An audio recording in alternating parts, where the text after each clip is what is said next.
அல்லாஹ்வுடைய தூதர் ஸல்லல்லாஹு அலைஹி வஸல்லம் லைலத்துல் கத்ருடைய இரவுகளை அடைந்தால் எதை ஓத வேண்டும் என்று ஆயிஷா ரலியல்லாஹு அன்ஹா கேட்கும்போது அல்லாஹ்வுடைய தூதர் சொன்னார்கள், அல்லாஹும்ம இன்னக அஃபுவுன் துஹிப்புல் அஃப்வ ஃபஅஃபு அன்னி. ஆயிஷா இதை ஓதுங்கள் என்று சொன்னார்கள். அல்லாஹும்ம இன்னக அஃபுவுன், யா அல்லாஹ் நீ பாவங்களை மன்னிக்க கூடியவன். அல்லாஹும்ம இன்னக கஃபூருன், யா அல்லாஹ் நீ பாவங்களை மன்னிக்க கூடியவன். இந்த இரண்டும் ஒரே வார்த்தை தான், ஒரே பொருள் தரக்கூடிய வார்த்தை தான். அந்த இரண்டு தன்மைகளும் அல்லாஹ்வுடைய தன்மையில் வேறுபட்டவை. கஃபூர் என்றால் அல்லாஹ் பாவங்களை மறைப்பான், அல்லாஹ் பாவங்களை மன்னிப்பான். அஃபு என்றால் அல்லாஹ் ரப்பல் ஆலமீன் பாவங்களை நீக்குவான், பாவங்களை மறைப்பான், பாவங்களை மன்னிப்பான். ஒரு மனிதன் அல்லாஹ்விடத்திலே கஃபூர் என்ற தன்மையோடு அவனை அழைக்கும் போது அல்லாஹ் அந்த பாவங்களை மன்னிப்பான். ஆனால் இருந்தாலும் நாளை மறுமையுடைய ஏட்டில் அந்த பாவங்கள் முற்படுத்தப்பட்டு இருக்கும்.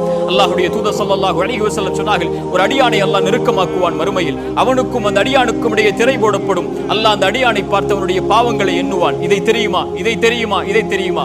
அந்த அடியான் யா அல்லாஹ் தெரியும், யா அல்லாஹ் தெரியும், யா அல்லாஹ் என்று எண்ணிக்கொண்டு இனிமேல் அல்லாஹ் என்னை விசாரித்தால் அழிந்து விடுவேன் என்று எண்ணக்கூடிய நேரத்தில் அல்லாஹ் அவனை அழைத்து சொல்லுவான், அடியானே கது சதர்துஹா அலைக ஃபித் துன்யா, இந்த உலகத்திலே இந்த பாவத்தை நான் மறைத்தேன் என்ற தினம் மன்னிக்கிறேன் என்று அல்லாஹ் கூறுவான். அல்லாஹு அக்பர். அல்லாஹ் அந்த பாவத்தை நினைவு கூறுவான். அவனை கஃபூர் என்ற தன்மையோடு அழைத்தான். ஆனால் அஃபு என்ற தன்மையோடு அல்லாஹ்வை அழைக்கும் போது அல்லாஹ் அந்த பாவத்தை அந்த சுவட்டிலிருந்தே அல்லாஹ் நீக்கி விடுவான்.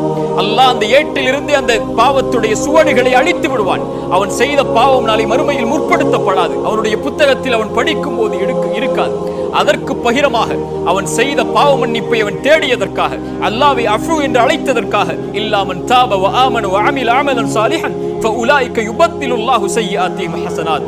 அவன் செய்த பாவங்கள் அனைத்தையும் அல்லாஹ் நன்மைகளாக மாற்றி அந்த புத்தகத்திலே பதிந்திருப்பான். யா அர்ஹமர் ரஹீமீன்.